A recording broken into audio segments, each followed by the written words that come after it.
अब हम next exercise start करते हैं। एक्सरसाइज 337 पेज पे है और इसका पहला सवाल है, हमें कहा गया है कि हमारे पास दो पॉइंट्स हैं, आपने इन दोनों पॉइंट्स का जो सेंटर डिस्टेंस है वो फाइंड आउट करना है। दो पॉइंट्स अगर आप चेक करें, हमारे पास पहला पॉइंट -314 है, जबकि जो सेकंड पॉइंट है वो 5-1 और 6 है। हम इनका सेंटर डिस्टेंस निकालना चाहते हैं। अगर आपको याद हो, हमने डिस्टेंस फार्मूला बनाया था दो पॉइंट्स का, x2 - x1 का square plus y2 - y1 plus z2 - z1 under root. हम इसको x1 y1 z1 x2 y2 z2 consider करते हैं। तो आप ऐसे करें, जो x2 है उसकी जगह पे लिखेंगे 5, x1 की जगह -3, y2 - y1 -1 -1 z2 - z1। ये माइनस इस माइनस मिल के प्लस 5 + 3 8 स्क्वायर करें 64, ये 4 होगा, ये भी 4, इन सबको ऐड कर लें 72। अगर आप 72 को चाहें तो 36 × 2 लिख सकते हैं, और जो 36 का अंडर रूट है अगर वो चेक करें तो 6 बन जाएगा। तो इस तरह से जो आपको दो पॉइंट दिए गए थे उनका हमने सेंटर जो डिस्टेंस है वो मालूम कर दिया है। नेक्स्ट हमारा क्वेश्चन नंबर 2 है।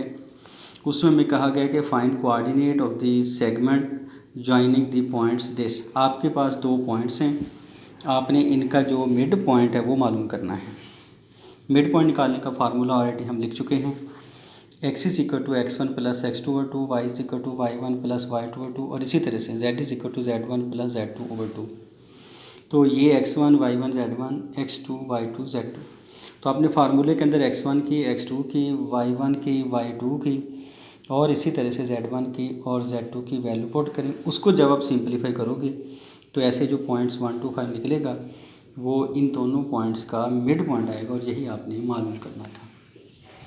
क्वेश्चन नंबर 3 देखें। हमें इसमें कहा गया है कि आपके पास दो पॉइंट्स हैं, इन दोनों पॉइंट्स के जॉइन को एक तीसरा पॉइंट Q एक रेशो है 3:5 की, उससे डिवाइड करता है। तो Q की वैल्यू निकालें। और आपने एक फार्मूला ड्राइव किया था जिसको रेशो फार्मूला का नाम दिया था कि find coordinate of point which divide the join of two points in ratio m1 m2। तो उसके लिए हमने फार्मूला लिखा x = m1 x2 + m2 x1 / m1 + m2 और y = ये पहले x की वैल्यू है, इसी तरह से y के लिए भी फार्मूला हमने लिखा है और ऐसे ही z के लिए भी हमने फार्मूला लिखा हुआ है। तो अब सबसे पहला काम तो ये है कि हम ऐसे करते हैं कि ये x1 y1 z1, इसे x2 y2 z2। अब पहला तो ये है कि जो आपने q की वैल्यू निकालनी वो इंटरनली डिवीजन है, यानी पॉइंट्स दो पॉइंट के जॉइन को इंटरनली डिवाइड करते हैं।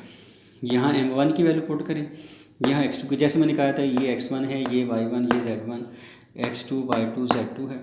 तो यहाँ आप x1 x2 की, m1 m2 की वैल्यू को सिंपल अपने पुट करना, पुट करके सिंपलीफाई करेंगे तो पहला पॉइंट आ जाएगा। y के लिए m1 कीमत 3, y2 कीमत ये दूसरे पॉइंट में, पहले पॉइंट में x1 y1 z1, दूसरे में x2 y2 z2, पुट करके उसको हल करें 1/4, और इसी तरह से हम z भी ईजीली निकाल सकते हैं। अच्छा, ये जो हमने डिस्टेंस निकाला, ये पॉइंट निकाला है, ये इंटरनल डिवीजन है। अगर आप देखिए इसी का सेकंड पार्ट है इसी क्वेश्चन का, पेज 337 पे उसने कहा था तीसरे सवाल में कि एक्सटर्नली डिवाइड करता है।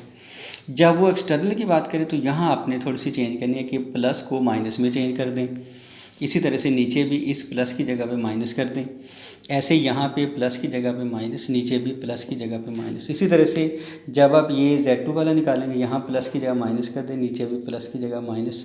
बाकी सारा काम उसी तरह से करना है जैसे हमने इंटरनल में किया था, उसको सिंपलीफाई करेंगे तो ये पॉइंट्स आ जाएंगे, वैल्यूज़ आ जाएंगी उस पॉइंट की जो एक्सटर्नली डिवाइड करता है, और यही हमने इसमें मालूम करना था।